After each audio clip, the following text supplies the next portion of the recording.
شروع اللہ کا نام لے کر جو بڑا مہربان نہایت رحم والا ہے۔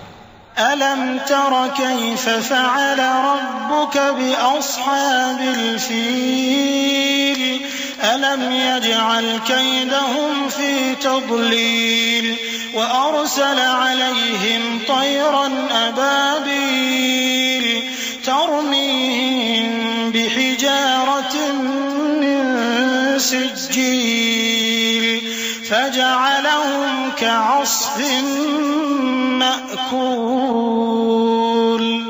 کیا تم نے نہیں دیکھا کہ تمہارے پروردگار نے ہاتھی والوں کے ساتھ کیا کیا؟ کیا اس نے ان کا داؤں غلط نہیں کیا؟ اور اس نے ان پر جھنڈ کے جھنڈ پرندے چھوڑ دیے جو ان پر کھنگر کی پتھریاں پھینکتے تھے، تو اس نے ان کو ایسا کر دیا جیسے کھایا ہوا بھس۔